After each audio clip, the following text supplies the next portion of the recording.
puede generar activo o pasivo, con el enfoque de coste, cuánto me costaría adquirir este elemento, ¿no?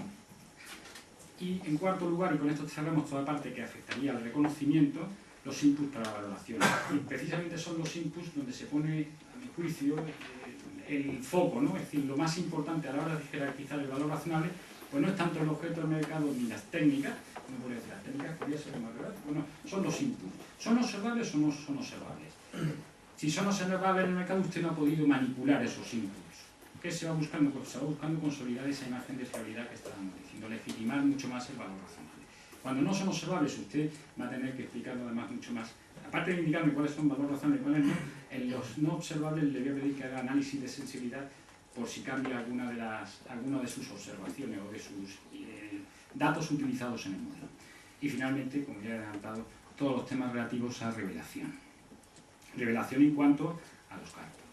Bueno, ¿cuáles son los últimos temas de discusión? Y ya he adelantado algunos de ellos y por no excederme, dado que el tiempo es un bien muy preciado que no tiene valor razonable posible, pues voy a sobrevolar por ellos y cedo si acaso un poco más de tiempo a los restos de colegas en la mesa que, bueno, pues tienen cosas muy interesantes que decir y incluso pueden complementar estas, dado que están en pleno proceso de regulación y participan en ello, ¿no? Bien, básicamente los temas de discusión los he sacado, bueno, podría haberlos sacado yo, pero había sido poco objetivo, poco razonable, entonces he preferido que sean sacados de los documentos. ¿Qué cosas han cambiado en el documento del staff, draft de agosto frente al borrador de 2009 respecto al IASB? ¿Y qué documentos estaban en el SFAT 157 y que en junio decidió cambiar y que en la introducción te dice, pues hemos cambiado estos aspectos? Y casualmente, pues los temas son muy parecidos, porque son los temas que en las reuniones que tuvieron entre enero y marzo pues se estuvieron discutiendo y que básicamente pues, son los importantes. En el IASB, que es nuestro marco de referencia principal, pues el concepto de mercado, al cual sobrevolaré rápido porque ya lo he comentado. La valoración de instrumentos financieros gestionados como cartera, es decir, el concepto de unidad de cuenta. ¿Qué es la unidad de cuenta en instrumentos financieros? Hay una declaración expresa que cuando el instrumento financiero está negociado en un mercado donde es observable inputs idénticos, entonces la unidad de cuenta es el instrumento financiero, no es una agregación de instrumentos financieros. Y esto ha generado muchísima polémica, porque las entidades financieras aducen que ellos gestionan carteras, portfolios, ellos no gestionan instrumentos financieros individuales. Entonces se ha generado un debate intenso sobre el tema. Y en parte en el debate pues, se ha admitido una excepción, que es cuando se gestionen riesgos de mercado, riesgos de crédito, pues se admite esa alternativa, ¿no? No ser tan purista de decir que es el instrumento financiero. Factores de bloqueo, premios y descuentos, que ahora los comentaré, y la revelación adicional.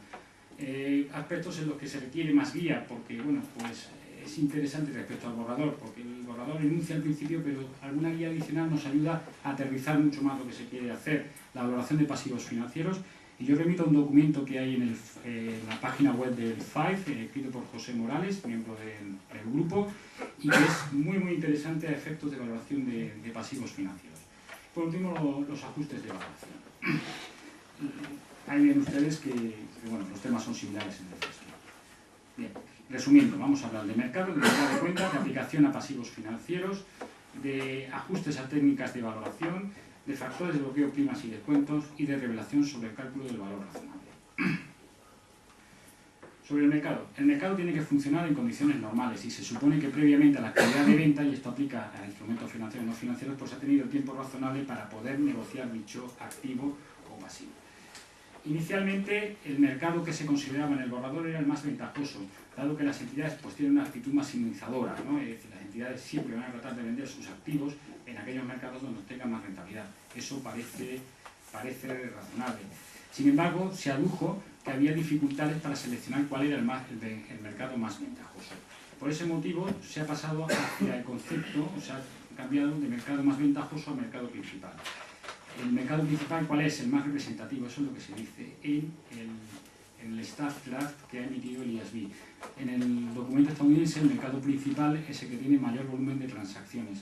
Y aquí ya les doy una opinión propia, que es lo que se busca también en este foro, ¿no? En mi juicio, si una entidad puede acceder a un mercado, eso es importante. Si no puede acceder, alguien que no puede acceder al mercado mayorista, que se lo dice utilizar los precios mayoristas porque es que no tiene ninguna utilidad para los usuarios de la información. Pero si yo puedo acceder al mercado minorista y puede obtener y puede ir a un mercado con mayor profundidad, es ese valor que determina ese mercado con mayor profundidad es realmente lo que vale el instrumento financiero, o es una mejor medida de lo que vale el instrumento financiero. Y por último, se mejora la comparabilidad con la norma estadounidense que utilizaba el mercado principal. No sabemos si empezamos la casa por abajo o por arriba, pero bueno, al final es que estamos en el sitio donde estamos una casa con tejado duro, ¿no? Bien, la unidad de cuenta. La unidad de cuenta es uno de los temas que sí genera controversia, por lo que he comentado antes.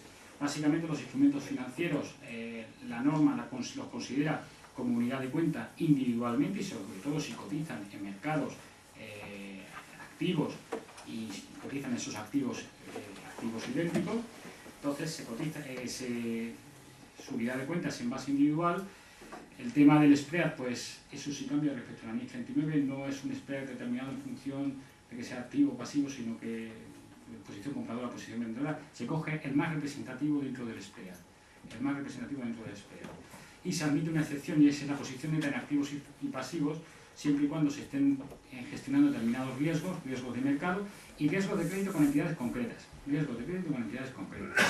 y al mismo tiempo, pues la entidad documente que gestiona esa cartera de esa manera, que informa a los principales directivos de la compañía de esa manera, que lo hacen de manera consistente a lo largo del tiempo y que además lo utiliza efectos valorativos. Es decir, le intenta dar, oiga, usted no va a utilizar las posiciones netas para manipular las cifras, eso sería esa idea.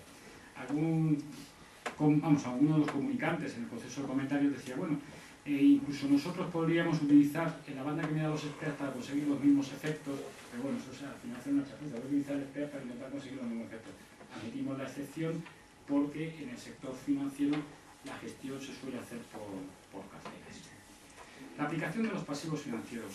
Los pasivos financieros, la premisa que existe es que la obligación continuará y será cancelada por el adquirente de dichos pasivos. Ante la inexistencia de mercado, lo que se recurre es a un valor de mercado de un activo idéntico, pero gestionado esta vez como activo. Es decir, mi otra parte, si lo está negociando en un mercado, pues cómo se valora. Ese sería el valor que tendría el pasivo financiero. Eso implica que se está incorporando el riesgo de crédito propio, of course, por supuesto. Eso sí entra dentro, eso no se puede olvidar. El precio del mercado no activo de un pasivo idéntico, estamos ya en el nivel 2 de los inputs, o bien el precio en un mercado activo pero para un pasivo similar, si existiese, ¿no? Gestionado como activo. En estos casos estamos hablando de, dado que mercados de pasivos no suelen existir, pues desde el punto de vista de ese pasivo en la vertiente de activo. Y finalmente utilizando una técnica de valoración que puede ser el enfoque de ingresos o el enfoque de gastos. En cualquier caso es importante, el riesgo de incumplimiento se debe considerar, a pesar de las inconsistencias que se han aducido, a darse beneficios. Bueno, la norma no dice qué es lo que se tiene que hacer con ellos, dice que se tienen que considerar, y si dan beneficios, pues serán beneficios. Y por otro lado, no se deben tener en cuenta las restricciones de la transferencia porque es muy difícil transferir un pasivo, no requiere que la otra parte lo acepte, porque a saber cuál es tu solvencia, ¿no? Entonces, bueno, pues eso también es importante. Ajuste a las técnicas de evaluación. Los ajustes fundamentales surgen fruto de la calibración de los métodos de evaluación. El método de evaluación, una vez que lo estás manejando, bueno, pues en algún momento habrá que calibrar si realmente da precios, la técnica da precios ajustados o no.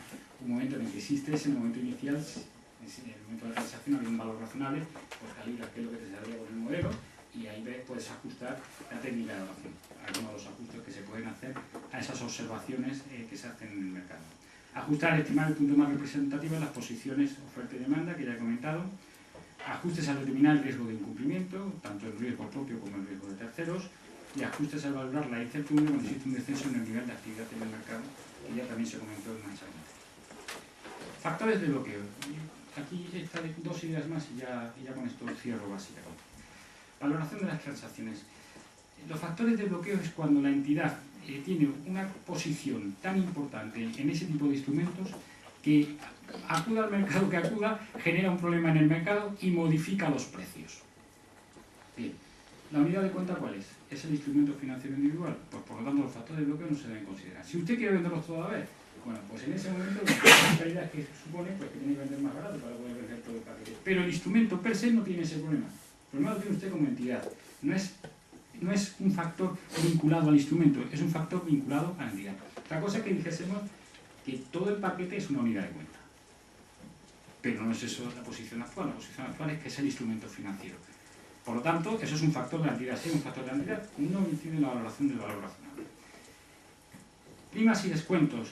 Las primas y descuentos sí se consideran si las considera el mercado. Pero claro, aquí volvemos a tocar el tema de la unidad de cuenta, porque ahí tiene comentado los factores bloqueo no y las primas sí, no tiene mucho sentido. Por ejemplo, la prima de control es tener el paquete, pero en este caso que te lo valoran positivamente. Entonces, si se considera que la unidad de cuenta es el conjunto, por otra IFRS, por la sí se consideraría dicho factor, siempre y cuando lo aprecie el participante en el mercado. Si no lo aprecia el participante en el mercado, pues no se considera. Finalizo, la relación de los inputs de nivel 3 es un tema que ha generado bastantes quejas, no voy a decir por qué decir quejas, porque esto supone pues mucha información que tienen que elaborar las entidades. Se plantea también si solamente los que reconocen o también los que revelan en memoria el valor razonable, y antes pues se han hablado de varios casos en los que se hace revelación pero no reconocimiento. Bien, básicamente hay que hacer un análisis de la incertidumbre y un tema que sí ha sido cuestionado es la información sobre las correlaciones entre los inputs no observables en el caso de que se utilicen inputs no observables. Bueno, esto se considera que puede ser demasiado gravoso. Incluso alguno, un tono sarcástico, dice, si son no observables, ¿cómo vamos a calcular correlaciones? Bueno, pues, un poco la cuestión es claro que se pueden calcular correlaciones, crecimiento de mis ventas, crecimiento de mis gastos, yo sí lo puedo correlacionar. Bien, ¿qué utilidad tiene la relación? Y esta ya sí es la última, siempre acaba con un dibujo porque la gente se queda, bueno, ha sido menos denso de lo que parecía, ¿no?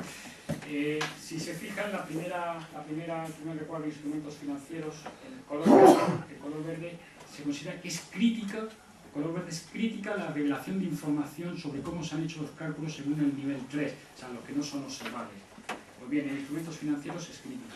La segunda columna son activos físicos, la tercera es otros activos, biológicos fundamentalmente, la cuarta es pasivos no financieros y la quinta es una pregunta a otros. Esto viene del cuestionario, las respuestas al cuestionario que publicó Elías Díaz. De hecho, la fuente es uno de los papeles de trabajo de una reunión de septiembre.